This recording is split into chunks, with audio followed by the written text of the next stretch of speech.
Oh, you think you got away?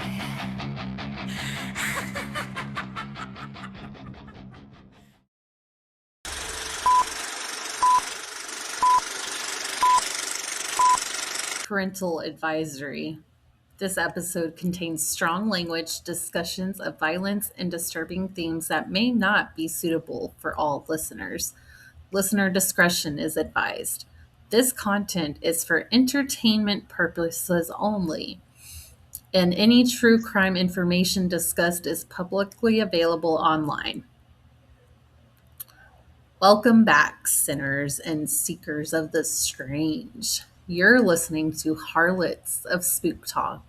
Tonight's episode walks a fine line between truth and shadow, a story that isn't just chilling, it's controversial, unsettling, and still leaves questions lingering in the dark. We're talking about the killing of Duncan Lemp. In March of 2020, police in Maryland executed a no-knock warrant at Lemp's house in the early morning hours. That's like they don't have to knock first to enter. Um, so within seconds of entry, they entered in the early morning hours, and within seconds of entry, Duncan Lemp was shot up and, you know, unalived. Pew pewed. Authorities claimed he posed a threat, but others say he never had a chance to wake up. No body cam footage, conflicting reports, and a family still searching for answers. So tonight we ask, what really happened in that house? And what energy lingers behind a death so sudden, so disputed? Can you feel it? You can feel it, can't you? Mm-hmm. That's Mm-hmm. heavy, unsettled energy that clings to stories just like this. A life cut short in the quiet hours before dawn. A home turned into a scene of chaos and fear. When death comes violently without warning, it doesn't leave cleanly. Some say spirits linger where confusion and injustice intertwine, where truth is buried beneath layers of silence. Was Duncan Lemp simply in the wrong place at the wrong time, or is there something deeper, something unseen, still echoing from that night? There's something especially haunting about a story where the truth feels locked away. No knock raids, hidden details, whispers of government overreach. It all creates a darkness that's hard to ignore. And let's be real, when someone dies in their own bed, in their own home, where that should feel safest, that kind of fear just doesn't disappear. It stains the walls, it lingers in the air. Tonight we're diving headfirst into the darkness because sometimes the scary stories aren't the ones with ghosts. They're the ones that actually happened. Now, before we go deeper into tonight's shadows, let's take a moment for your gut. Because even the darkest souls need good digestion. Check out Professor B's Digestive Aid, a natural way to support your healthy digestive health and keep your body feeling right, no matter what horrors you're consuming. Get 10% off with our promo code HOST. That's HOST. Trust us, your stomach will thank you. Mm-hmm. All right. Lights low, doors locked. Let's step into the mystery behind the killing of Duncan Lemp because sometimes the truth is more terrifying than the unknown. On March 12th, 2020, Duncan Lemp was fatally shot in his home in Potomac, Maryland, during a no knock search by the Montgomery County Police Department SWAT team. The police claim Lemp possessed firearms illegally. While firearms were recovered at the scene, none of them were generally illegal for a person to own, and it remains unclear whether Lemp was actually legally prohibited from possessing those firearms. Police have said that Lemp was shot after confronting an officer during the execution of the unannounced raid. Lemp's family members have said through their attorney that based on any eyewitness that they believe Lemp was shot without warning while he was asleep.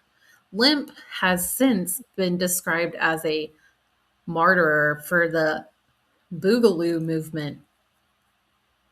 I'm sorry. Some adherents to which believed Lemp was murdered by police because of his alleged involvement with the movement and his anti-government beliefs. Limp was a student and software and developer. Limp associated himself with the Three Percenters, a fair right paramilitary militia group, and has set up websites for such other organizations. He was a member of the United States Party. I'm not even gonna. Having joined September 6, 2019, a week before the raid, Limp posted a picture of two people armed with rifles on Instagram with the text referring to the Boogaloo, a term used by the movement as coded language for anticipation of war against the government or left-wing opponents. Lemp had also made an Instagram post with a caption referring to the Three Percenters. And the post captured with the phrase "sic semper tyrannis," the phrase which means "thus always be tyrants," is the state motto for Virginia and also been used both in by Lincoln's assassin and John Wilkes Booth and the bomber, Oklahoma City bomber. Okay, so the police department stated that due to Lemp's criminal history as a juvenile, he was prohibited from legally possessing any firearms until age 30. Now, his lawyer replied the family was unaware of any convictions that would have prevented him from possessing a firearm. Analysis by the Daily Beast was only able to find a traffic infraction in Lemp's Maryland court order, although they also said that a juvenile court charge could be unavailable to the public. This is like a really good thinker. hmm So the Montgomery County police detectives received a tip from a confidential informant that Lemp illegally possessed firearms. The police appealed for and received a no-knock search warrant for the crime of possession of a firearm by a prohibited person. Makes no sense, but okay. The search warrant was served at approximately 4:30 a.m. by Montgomery County Police Department SWAT team. Now, the officers entering the residence announced themselves as police and they were serving a search warrant. Police says officers gave commands for individuals inside the residence to show their hands to get on the ground. Now, again, the police department said that Lemp confronted police and was shot by one of their officers upon making contact with Lemp. Officers identified themselves as the police and gave him multiple orders to show his hands and comply with the officer's commands to get off the ground. Police says Lemp refused to comply with the officer's commands, proceeded towards the interior bedroom door where officers were located. Police also stated that Lemp was found to be in possession of a rifle and located directly in front of the interior bedroom entrance door. Lemp's family maintains that according to eyewitnesses, the officers initiated gunfire and flashbangs from outside the house through Duncan's window without warning and while Lemp was sleeping. As of October 2020, neither body camera footage nor the arrest warrant had been released, despite public record requests by Reason Magazine and Muck Rock. Limp had rigged a body trap device that was designed to detonate a shotgun shell at the direction of anyone entering the bedroom. After officers entered the bedroom, the other occupant of the room warned the officers to be careful of this device rigged to the exterior door. Montgomery County bomb squad technicians were brought in to render the device safe, police said. Now, three rifles and two handguns were recovered during the raid. Now, the pew-pewing was investigated by the state's attorney's office of Howard County under a mutual agreement with Montgomery County, where prosecutors from each of the two adjacent counties investigate fatal police shootings in the other. The official report documented prosecutors discovering numerous firearms, both pistols and rifles, located throughout Lemp's bedroom in plain view. There were a number of lower firearm magazines located. These items were seen as on the nightstand next to Lemp's side of the bed, on top of the desk, and on top of the table between a couch and a television. Additionally, there was a large amount of boxes of ammunition, at least 50 inside the closet, and a bulletproof vest hanging on the wall. The report concluded, based upon a thorough review of all the information known at this time, it is in the opinion of Howard County prosecutors that the actions of the shooter officer on March 12, 2020 were reasonable under circumstances. The threat caused by Duncan Lemp retrieving a rifle and pointing it at the officer, coupled with Lemp's apparent refusal to obey lawful commands, justified the shooting officer's use of deadly force. According to the Office of the State Attorneys for Howard County, declines to file charges. So the Lemp family has claimed that Lemp was asleep next to his girlfriend when a police officer shot him. His girlfriend, who was pregnant, was forced to remain in the room for over an hour with Lemp after he was, offed. The Lemp family requests that the Montgomery County Police immediately release all body camera footage and audio from this horrific event. Read a statement from Lemp's family attorney. The attorney stated that nobody in the house the morning of the pew-pewing had a criminal record, but juvenile records would be sealed and therefore unavailable. The Lemp family released a statement that said, the police had obtained a search warrant for the house. However, the search warrant makes no mention of any imminent threat to law enforcement or the community. So, no resident of the home had any criminal record. As of May 11th, 2020, the warrant application had not been made available for Lemp's family. After his death, Lemp became a martyr among some of the Boogaloo movement, who has speculated he was murdered for his participation with the movement. His anti-government beliefs and involvement with other right-wing militias.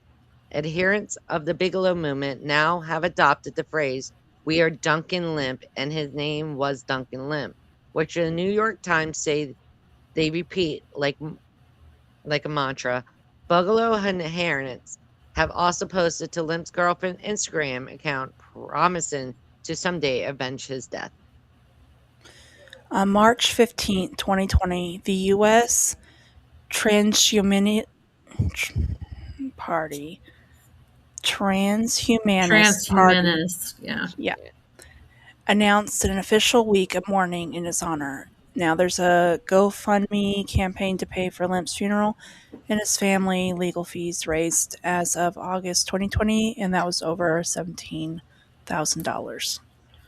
Now, I do want to say, though, because this is just like, we're not saying anything bad about No. police. We're not saying, We have opinions. We're not saying them. No, I have a lot of opinions and I have a lot to say about this, but but I Yet, really can't do it because some of and y'all online. it's not only Anyway, that, we weren't well, there. yeah, we weren't there. We don't know. We don't know. It's yeah. not for us to And really give an opinion on this one. but also, like, I'm just saying, because we all know there are good and bad cops everywhere. We know that's in like any profession, there's good and bad. My So I mean, that's all I'm gonna can you say. can you imagine, like, even from, like, the girlfriend's perspective? She's pregnant, carrying the child. He's unalived, whether it was intentional or not. That's pretty traumatic in It itself. is, but yet again, why were you like you're into it's anti-government militia too. We Hmm. got to remember that. Like yet Yeah, again, we but don't there's know the no whole proof story. that he wasn't It was able proof, to have a weapon, you know? but once you're put on a militia group, it's it's different. But like I said, we don't know the truth. We are not part of that government. Like we don't know any of it. We weren't So there. no, We weren't, we don't even live in that state. So it's like, this is The just, Maryland. thing is this story, it came to us by accident. Yeah, it did. But it is very interesting, and I'm really glad that we did it now. That is what I'm gonna think trying to sleep at night. Now I'm gonna make sure everything is locked up. Thank you. New fear. You know what I'm saying? Like, that is well, you don't have a I don't criminal care what kind record. of group you're in. You don't go in there and just you know what I'm saying? Like, that's Uh wild to me. Yeah, It's let's yeah, ask it brother Dave. yeah. But let's get wild. off of this and blessed be. Have a good night Bye. and Stay bye. spooky.